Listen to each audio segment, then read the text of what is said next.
స్నేహితులారా, ఈ సమయాన్ని బట్టి దేవునికి వందనాలు తెలియజేస్తూ ఉన్నాను. ప్రేమపూర్వకంగా మిమ్మల్ని అందరినీ వాక్య ధ్యానంలోనికి ఆహ్వానిస్తూ ఉన్నాను. కొండ మీద ప్రార్థించుట అనే ఆలోచనను మీతో కూడా పంచుకోవడానికి ఇష్టపడుతూ ఉన్నాను కనుక దేవుని యొక్క వాక్యమును మీరు ముగింపు వరకు ఆలకించాలని మీ కుటుంబ సభ్యులతోనూ తోటి విశ్వాసులతోనూ ఈ వీడియో షేర్ చేసుకొనండి. మీ ప్రార్థన మనవులు తెలియజేయండి. నమ్మకంగా మీ కొరకు ప్రార్థిస్తాము. ఈ వీడియో మీ ఆధ్యాత్మిక జీవితములకు ఉపయోగకరంగా ఉంది అని మీకు అనిపిస్తే దయచేసి ఈ ఛానల్ను సబ్స్క్రైబ్ చేసుకునవలసినదిగా మనవి చేస్తూ ఉన్నాను. లేఖనము లూకాసు వార్త 9వ అధ్యాయం 29వ వచనము. ప్రార్థన చేయుటకు ఒక కొండ ఎక్కెను. స్నేహితులారా, ఈ లెంట్ కాలంలో విశ్వాసులందరూ ఎక్కువ సమయాన్ని ప్రార్థనలయందు, ఆరాధనలయందు, లేఖన పఠనంలయందు గడిపేటటువంటి వారుగా ఉంటారు. ప్రార్థించడంలో ఎక్కువ సమయాన్ని గడుపుతూ ఉన్నటువంటి వేళ ఒక్కొక్కరికి ఒక్కొక్క రకమైన ప్రార్థన అభ్యాసము ఉండవచ్చు. గృహాలలో ప్రార్థించేటటువంటి వారు, సమూహాలలో ప్రార్థించేటటువంటి వారు, దేవాలయాలలో ప్రార్థించేటటువంటి వారు, ఉదయకాలమే ప్రాతకాలమే లేచి ప్రార్థించాలని, ఉపవాసం ఉండి ప్రార్థించాలని, పలాని సమయము, పలాని స్థలము, పలాని సందర్భము, పలాని విషయాలు, పలాని అంశాలు అనే ప్రార్థన కొరకు ఎన్నో నియమాలు, నిబంధనలను ఆచరిస్తూ ప్రార్థించేటటువంటి వారుగా ఉండవచ్చు.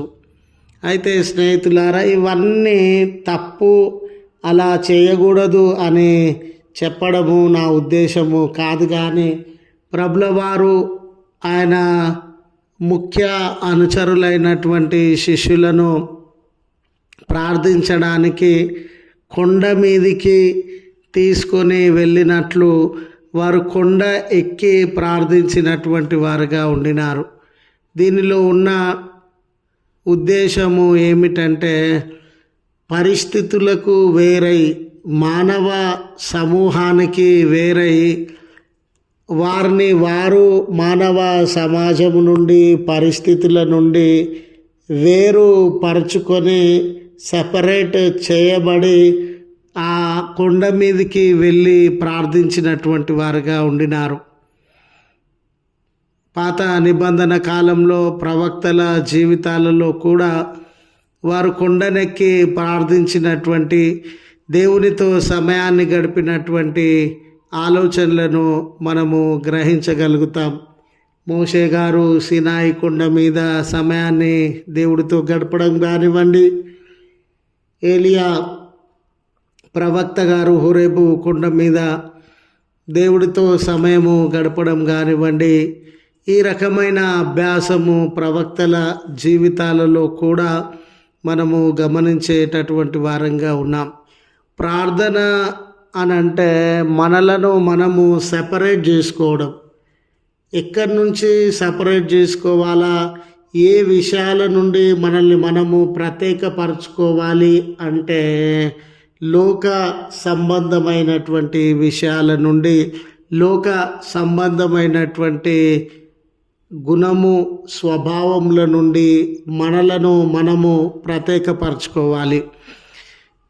ఏ స్థలము, ఏ సమయము, ఎలాంటి సందర్భము అనేది, ఏ వారము, ఏ నెల అనేది ప్రాముఖ్యంగా ఉండదు. కానీ మనల్ని మనము లోక విషయాల నుండి ప్రత్యేకపరచుకోవడం అనేది ప్రాముఖ్యంగా ఉండింది అనే విషయము తెలియజేస్తూ ఉన్నాను.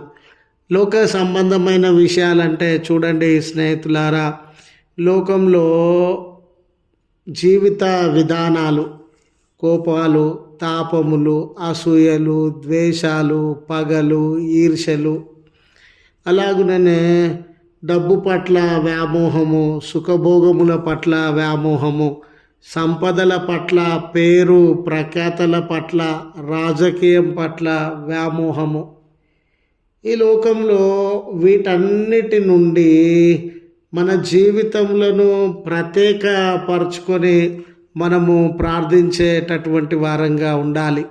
లోకము మనలో ఇంకా నివసిస్తూ ఉండగా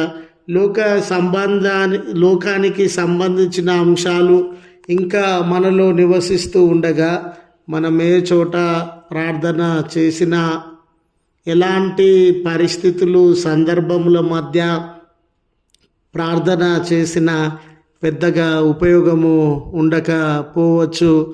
ఈ కొండ మీదకి వెళ్ళి ప్రార్థించడం అనేది వాళ్ళను వారు ప్రత్యేకపరచుకోవడం, ఈ లోక సంబంధమైన విషయాల నుండి వేరుపరచుకోవడము అనే సత్యాన్ని, భావాన్ని మనము అర్థము చేసుకోవాలి.